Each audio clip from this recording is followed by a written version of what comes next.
जनवरी 2026 में आंध्र विश्वविद्यालय में अनावरण की गई राष्ट्रपति द्रौपदी मुर्मू की जीवनी के लेखक का नाम क्या है?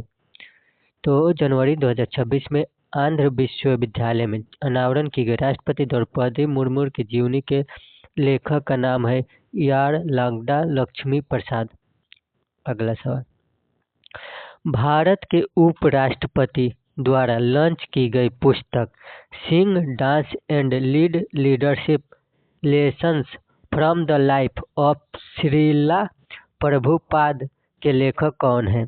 अमिताभ कांत, हिंदोल सेनगुप्ता, रामचंद्र गुहा, रघुराम राजन। तो भारत के उपराष्ट्रपति द्वारा लॉन्च की गई पुस्तक sing dance and leadership lessons from the life of Srila Prabhupada के लेखक हिंदोल सेनगुप्ता हैं।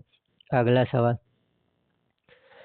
डॉक्टर सी पलानीवेलु की आत्मकथा के हिंदी संस्करण का क्या नाम है, जिसका हिंदी संस्करण नई दिल्ली में उपराष्ट्रपति सी पी राधाकृष्णन द्वारा जारी किया गया था? तो डॉक्टर सी पलानीवेलु की आत्मकथा पलानीवेलु GUTS है। अगला सवाल, गोवा के मुख्यमंत्री प्रमोद सावंत द्वारा विमोचित पुस्तक हिस्ट्री दैट इंडिया इग्नोर्ड के लेखक कौन है? गोवा के मुख्यमंत्री प्रमोद सावंत द्वारा विमोचित पुस्तक हिस्ट्री दैट इंडिया इग्नोर्ड के लेखक प्रेम प्रकाश हैं। हिस्ट्री दैट इंडिया इग्नोर्ड के लेखक प्रेम प्रकाश हैं। अगला सवाल, राम जन्मभूमि आंदोलन का वर्णन करने वाली पुस्तक चैलिस ऑफ एम्ब्रोसिया के लेखक कौन है? चैलिस ऑफ एम्ब्रोसिया के लेखक कौन है? राम जन्मभूमि आंदोलन का वर्णन करने वाली पुस्तक चैलिस ऑफ एम्ब्रोसिया के लेखक सुरेंद्र कुमार पचौरी हैं। अगला सवाल, निम्नलिखित कथनों पर विचार करें जो हेनले पासपोर्ट इंडेक्स 2026 के बारे में है।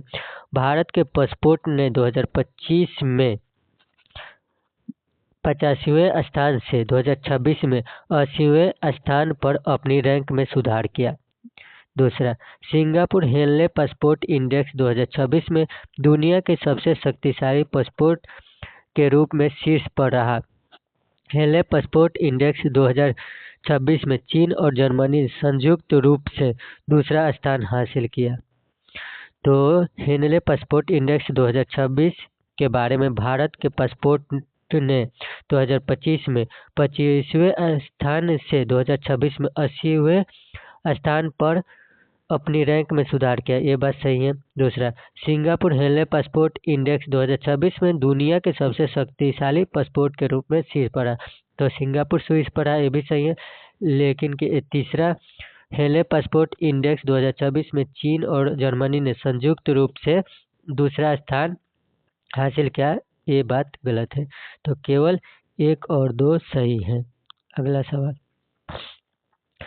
अवतार की भारत में महिलाओं के लिए शीर्ष शहर रिपोर्ट में कौन सा शहर 2025 के लिए भारत के सबसे महिला अनुकूल शहरों की सूची में सबसे ऊपर है? तो अवतार की भारत में महिला के लिए शीर्ष शहर रिपोर्ट में कौन सा शहर 2025 के लिए भारत के सबसे महिला अनुकूल शहरों की सूची में सबसे ऊपर है? तो महिला के रहने के लिए सबसे ऊपर शहर है बेंगलुरु अनुकूल। अगला सवाल, वर्ल्ड इंटेलेक्चुअल फाउंडेशन द्वारा शुरू किए गए पहले रिस्पॉन्सिबल नेशंस इंडेक्स के संबंध में निम्नलिखित कथनों पर विचार करें। कथन 1, भारत ने पहले रिस्पॉन्सिबल नेशंस इंडेक्स में 16वां स्थान हासिल किया, जो संयुक्त राज्य अमेरिका, यूनाइटेड किंगडम और जापान जैसी कई उन्नत अर्थव्यवस्थाओं से आगे है।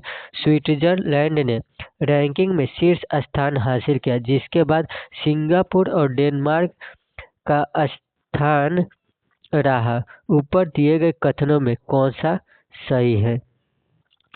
तो भारत ने पहले रिस्पॉन्सिबल नेशंस इंडेक्स में 16वां स्थान हासिल किया, जो संयुक्त राज्य अमेरिका, यूनाइटेड किंगडम और जापान जैसी कई उन्नत अर्थव्यवस्थाओं के आगे है। तो एक कथन सही है। दूसरा, स्विट्जरलैंड ने रैंकिंग में शीर्ष स्थान हासिल किया, जिसके बाद सिंगापुर और डेनमार्क का स्थान रहा। ये गलत है। तो केवल कथन एक सही है। अगला सवाल, वित्तीय वर्ष 2026 में कुल प्रस्तावित निवेशों का 25.3% हिस्सा प्राप्त करके भारत के निवेश चार्ट में कौन सा राज्य शीर्ष पर रहा?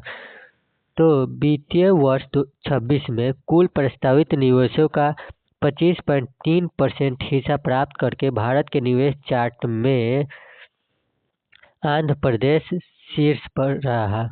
अगला सवाल, एशिया मैन्युफैक्चरिंग इंडेक्स 2026 के संदर्भ में निम्नलिखित में से कौन सा कथन सही है? डेजन सीरा एंड एसोसिएट्स द्वारा जारी एशिया मैन्युफैक्चरिंग इंडेक्स 2026 में भारत को 11 एशियाई अर्थव्यवस्थाओं में छठा स्थान मिला। सूचकांक में मलेशिया पहले स्थान पर है और उसके बाद चीन और वियतनाम है।